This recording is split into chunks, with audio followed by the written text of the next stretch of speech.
আজকে হঠাৎ ছোটবেলার স্মৃতিতে চলে গেলাম। শীত আসলেই ছোটবেলার কথা মনে পড়ে যায়। হাজারো স্মৃতি, ফেলে আসা দিনগুলো ফিরে পেতাম যদি, তাহলে কেমন হতো বলতো। আজ হঠাৎ প্ল্যান করে ছোট করে একটি পিকনিক করলাম, কারণ আমার নাতনি ঢাকায় চলে যাচ্ছে। আসসালামু আলাইকুম বন্ধুরা, কেমন আছো তোমরা? আজ প্ল্যান ছাড়াই হয়ে গেল পিকনিক। বোনের বাসার ছাদে রান্না করা হচ্ছে। এই যে দেখছো বন্ধুরা, আমার বোনের বাসার ছাদে অনেকগুলো পেঁপে ধরেছে। আমরা 1 বছর যাবত পেঁপে খাচ্ছি, আত্মীয় স্বজনকে দিচ্ছি, তবুও পেঁপে ফুরাচ্ছে না। এই যে দেখো ছাদের ভিউটা কেমন লাগছে। আমরা এখন 3 তলা ছাদে উঠতেছি। সেখানে গিয়ে পরন্ত বিকেলে আকাশটা দেখতে খুবই ভালো লাগছে। আমার নাতনিও আসছে, আমার বোনও আসছে। আমরা 3 জনে বসে শীতের পরন্ত বেলা আমরা উপভোগ করছি। খুবই ভালো লাগছে, চারিদিকে সবুজ আর সবুজ। বন্ধুরা, আমরা যেখানে বসবাস করি সেই বাড়িতে অনেক ফ্যামিলি আমরা একসাথে বসবাস করি। সবার সাথে সবার খুবই ভালো সম্পর্ক। এবারে আমার নাতি বরিশালের একটি গান পরিবেশন করবে।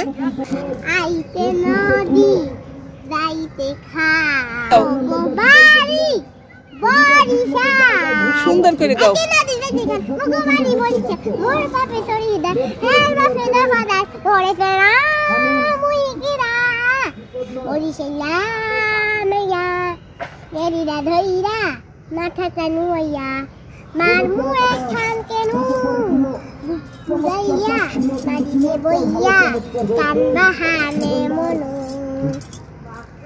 ইনা না হাকরে বই সাইয়া দেখ মুই কেডা বরিশালা বেডা।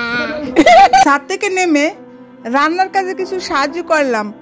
আজকে হঠাৎ প্ল্যান হবার কারণে পিকনিকের আমরা সব ভিডিও দেখাতে পাচ্ছি না বন্ধুরা, ব্যস্ততার কারণে। আজকে রান্না হচ্ছে জাল মাংস, পোলাও আর রোস্ট। সবকিছু রান্না শেষ করে এখন আমরা খাবার জন্য বাসার ভিতরে চলে যাব। বন্ধুরা, প্রথমে আমার নাতনিকে খাবার পরিবেশন করছি, কারণ এত সুন্দর রান্না দেখে আমার নাতি আর লোভ সামলাতে পারছে না। বন্ধুরা, প্রথমে তোমাদের কাছে দুঃখ প্রকাশ করছি, সময় স্বল্পতার কারণে তোমাদের ভালোভাবে পুরো ভিডিও দেখাতে পারিনি, কিছু মনে করো না বন্ধুরা।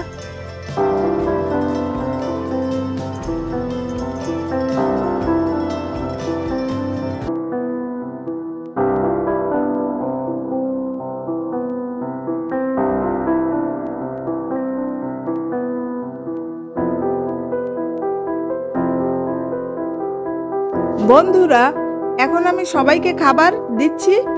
আজকের মতো এখানেই ভিডিওটি শেষ করছি। তোমরা ভালো থেকো, সুস্থ থেকো। আল্লাহ হাফেজ।